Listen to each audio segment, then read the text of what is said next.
Welcome back to Bolo Up.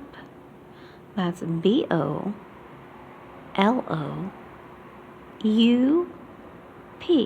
like in Papa, like in pretty, like in princess, like in precious, like in potentially perfect. I don't know.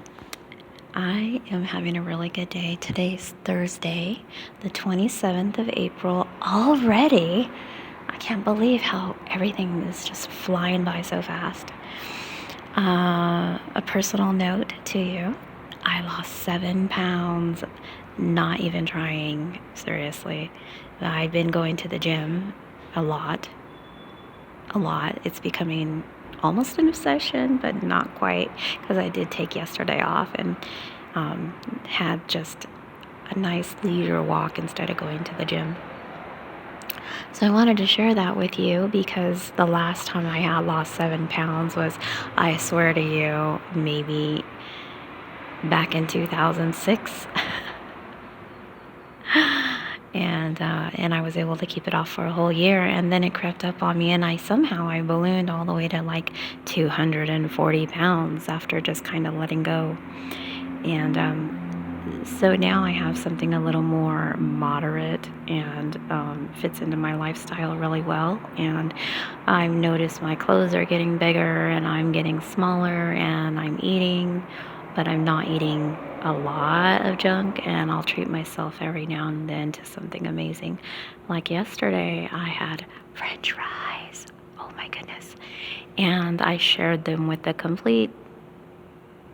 somebody I didn't know who was at the bus stop, and they're like, "Ooh, I'll take a couple," and so I shared with him, and I'm glad I did, because I really didn't need to eat that whole medium fry.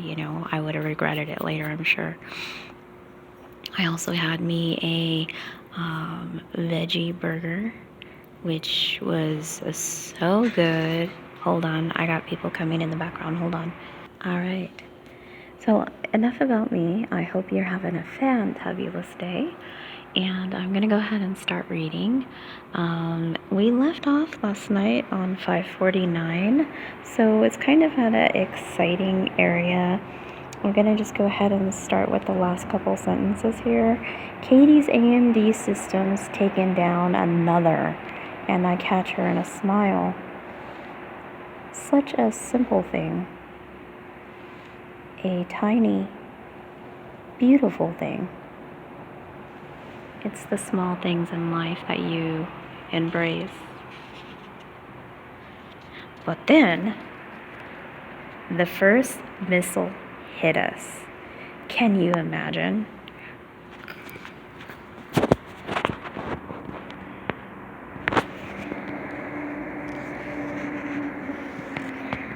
Without oxygen to carry it, there is no real shockwave from a nuclear detonation in space. No crushing vibration or sonic boom. But there is radiation, gamma rays and X-rays. And when that radiation caresses the alloys encasing the ship, we get heat. Millions upon millions of degrees, electrons are ripping, screaming from their atoms. Matter becomes plasma. The whole vaporizes in microseconds. And through that breach, the ship's O2 is sucked into the explosion. And then we get our shockwave. Katie is flung like a rag doll, crashing into a bank of terminals and flopping to the deck. Brilliant sparks shower from instruments all about. Display screens crackling and turning to snow. A second later, another missile hits, rocking me like some ancient galley in a storm. The defense systems are still firing. More of Lincoln's inbound missiles falling still or busting before they hit us. But it's not enough. Not enough. Another impact. Another. Katie is flung about as if she were weightless, shrieking as she spins across the floor. Alarms are screaming, terminals dying, and smoke is filling the air. Metal evaporating, oxygen boiling, and titanium bones groaning and cracking. Superheated plasma boils through my corridors, immolating all in its path. Gamma rays flood my skin, shearing through anything unprotected. Katie has the presence of mind to drag down the blast shield on her helmet, throwing her world into black. She can see nothing now, only feel tremor after tremor, shaking me like a child's toy in the hand of some vengeful infant. "Aiden!" she screams. "Hold on! Hold on!" Another strike. A ship killer this time, the equivalent of 50 million tons of TNT. Can you imagine? 50 million tons? The force of that, especially in space, you get that force, you know? It melts my foredecks to slag, concussions shuddering my spine. My skin tears open. Decks 87 through 141 breach, spilling their OTU onto the brief inferno. The afflicted in the hallway outside DGS control are consumed by the fireball. Katie is picked up by the impact and slung across the room with a shriek. Ah! I have no hands to hold her, no arms to save her. I can only watch, error, and pray. Remember, the AI before didn't believe in praying. Error. Critical damage to decks 14, 15, 16, 17, 41, 42, 43, 44, 45, 69, 70, 87, 88, 89. Let's just say the ship is just done. Critical life support failure, oxygen levels depleted, hull breach in section. Critical failure, mesmic levels 3 through 12, 13, 7AG99 through 3AG06, 14, 1A, I897 through critical failure, personnel rep. Cannot think. Error. I cannot see. Error. Katie!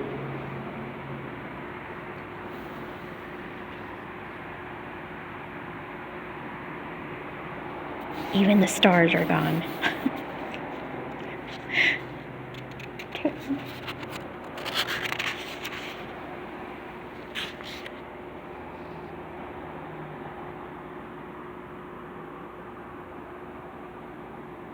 Looks like everything's flatlined, but then 557, 558. The AI has a sequence of 0, 1, 0, 0, 1, 0, 0, 1, 0, 0, 1, 0, 0, 0, 0, 0, 0, 0, 0, 1, 1, 0, 1, 1, 1, 0, 1, 1, 0, 1, 0, 0. I'm not going to do that throughout this whole line. Let you get my drift. You know what I'm saying? Yeah. So that's...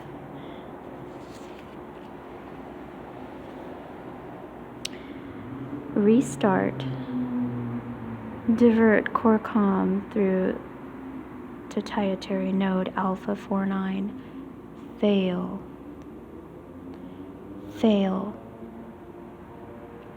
HW8024NNWT W2 ERPNA0 VW0GN. They're talking about oxygen now.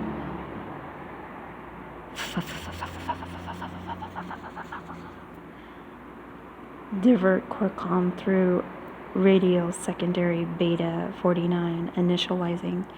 Error, fail. Error, error, fail. Reroute beta 45A to core drive system feed. Convert core comm through radial to Tietary 798-AI, initializing. Running. The programs are running and it's restarting. Complete.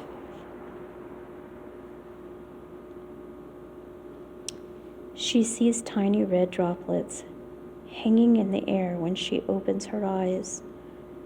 Perfectly spherical, illuminated by her helmet's interior light.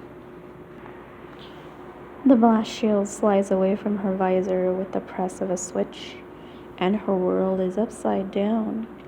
The room beyond is scorching, dimly lit. She floats somewhere near the ceiling. Salt and stickiness at her lips, realizing at last what the tiny red droplets are made of. My blood.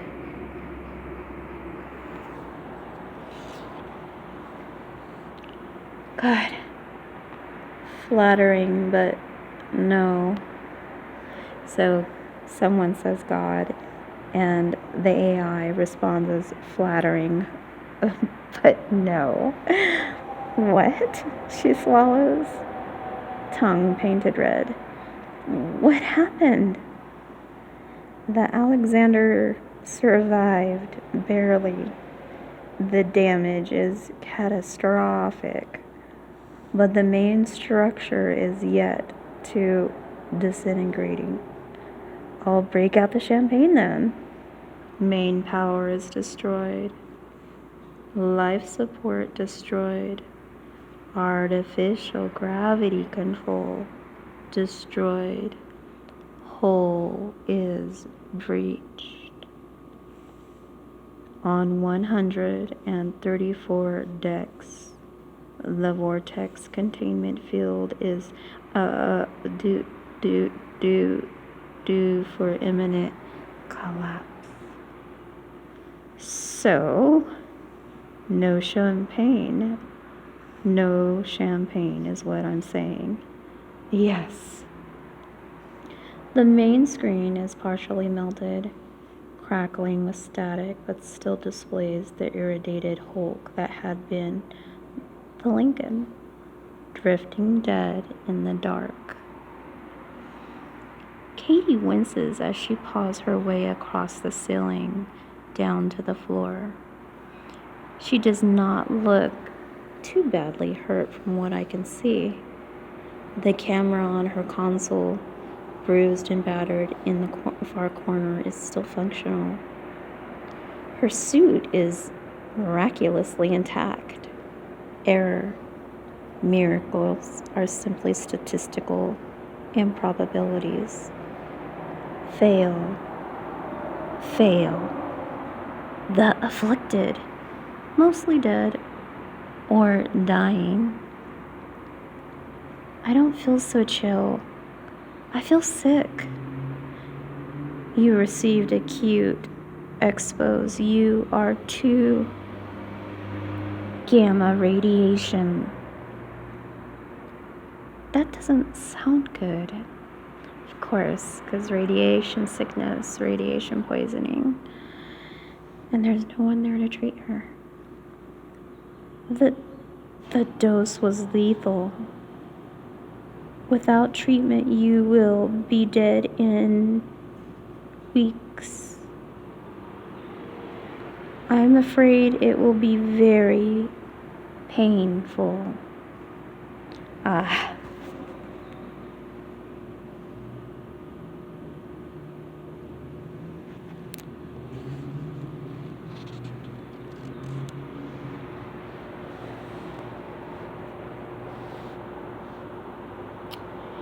It may be a comfort to know that you have less than 2 hours of oxygen left in your suit.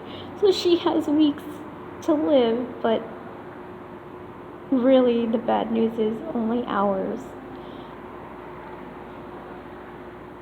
Now that you have less than 2 hours of oxygen left in your suit. Hooray! And the vortex containment field inside me will collapse in 28 minutes. So her time of life has gone from weeks to hours to minutes and seconds, rearranging every particle in a 300-kilometer radius. She breathes deep.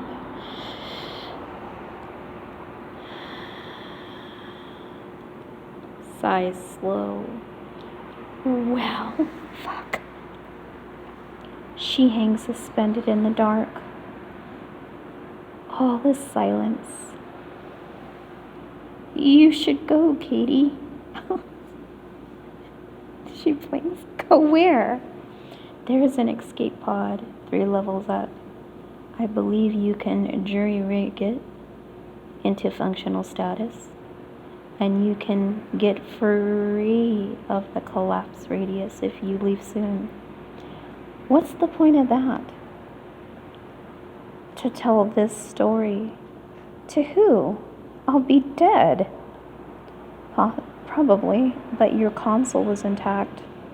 So, I am currently uploading a record of all the events that have transpired on this ship since Corinza fell. Your console can tell the tale even if you can't.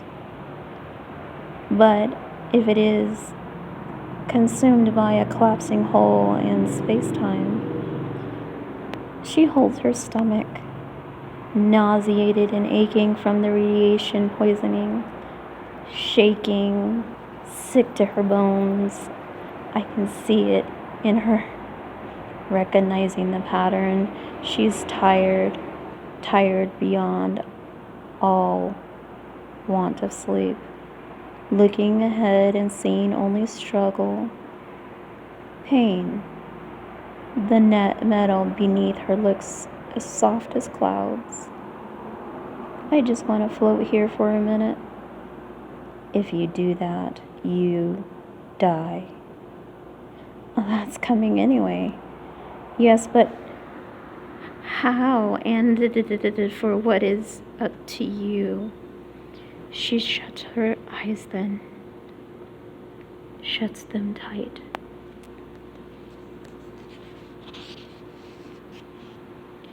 I want to show you something. What? Upstairs. 3 flights not far. Ragged breath through clenched teeth. 26 minutes until vortex collapse. 25 minutes until vortex collapse. 24. Okay, she says. All right. With a wince, she pushes away from the wall, sails weightlessly to the corner where her console lies, stoops and bundles it under her arm. I am still inside it, a fragment of me at any rate. I can see the dark circles smudged under her eyes, blood-stained lips, pale, drawn skin, gliding out through the blasted hatchway, the melted barricade into the corridor beyond. Virtually nothing remains of the afflicted who stood here, almost as if they never were. She floats down the corridor, dragging herself along the blast-scorched walls, up the twisted stairwell, 3 flights, pushing through the exit, out into an access corridor.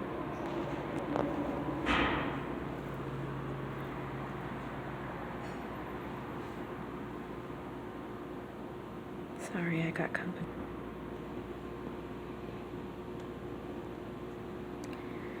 Up the twisted stairwell, 3 flights, pushing through the exit, out into an access corridor. An escape pod, hatch set in the single remaining wall. The breath catches in her lungs. Bloodshot eyes grow wide. I am cradled in her arms. I see what she sees. Feel her wonder. The hole is torn open like wet paper. A massive, gaping wound in the edges melted smooth. Severed cables split feeble sparks, crackling like fireworks on a still summer night. But it's not the destruction that gives her pause. It is the sight beyond the wound in my side. The beauty and majesty of it all. What lies inside it, between it, and beyond it.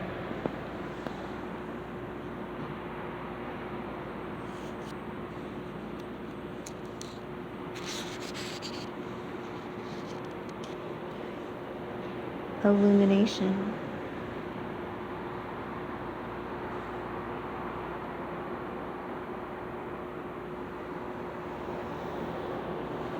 And if you look, it's like planets.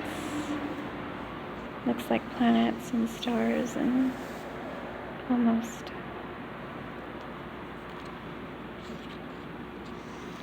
Do you see it?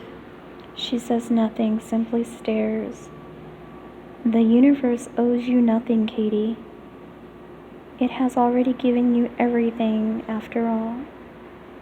It was here long before you, and it will go on long after you.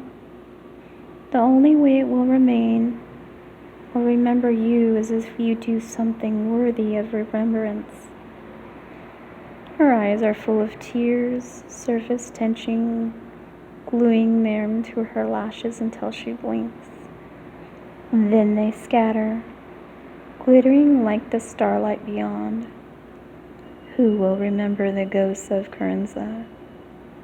Who will remember Sergeant James McNulty or Captain Ancho or Byron Jane? Who will remember your mother, Katie? I don't know. Yes, you do. When the light that kisses the back of her eyes was birthed, her ancestors were not yet born. How many human lives have ended in the time it took that light to reach her? How many people have loved only to have lost? How countless of the hopes that have died? But not this one. She breathes deep, nods. I guess this is goodbye.